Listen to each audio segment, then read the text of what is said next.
Hi, I'm Katie and I work on Bangadang farm here in the beautiful part of Donnybrook.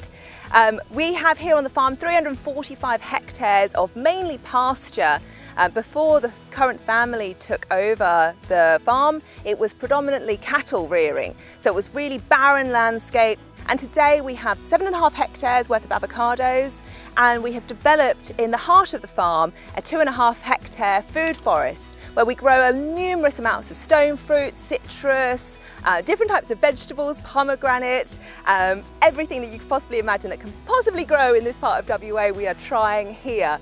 And so one of the things we've produced from the food forest this year is an abundance of lemons, and we're working within the local community to collaborate and create our own limoncello and things like that. We're just trying to create an abundance of goodness from this fruit bowl area of Western Australia.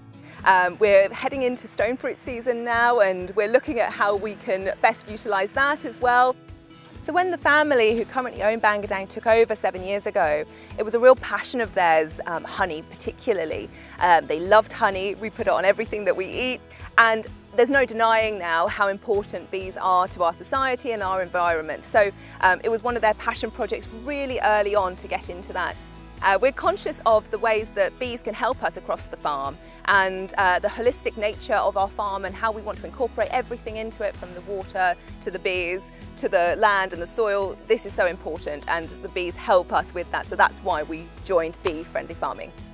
So the bees and the hives help in a variety of ways across the farm, but particularly they help with the pollination down at the avocados and across our food forest. In addition, the bees and the hives are our business in many ways. We're working on producing honey and creating our own Bangadang honey here on the farm. At Bangadang, we've done a lot of things to make our property more bee-friendly. Not only have we planted our food forest, which is obviously the hub for our hives, but also we've taken on reforestation and conservation projects across the farm, which are good for native and wild bees as well.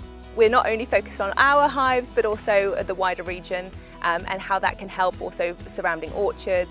Here on the farm we love purple, and one of the ways that we've made ourselves more bee-friendly is by planting a lot of the foliage and plants across the farm that flower with a purple flower, which obviously the bees love as well. Things like lavender, the artichoke we let the head stay on, we don't harvest that, we let the bees forage from there, native wisteria and other plants across the farm that we just leave till last minute to cut so the bees get the full nutrition from them that they can.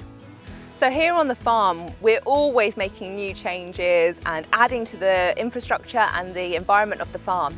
One of the ways that we've done this is by planting 1,000 new trees over the last couple of months, and we're excited for what this is going to do for our farm, not only aesthetically, but for the bees and for insects across the board.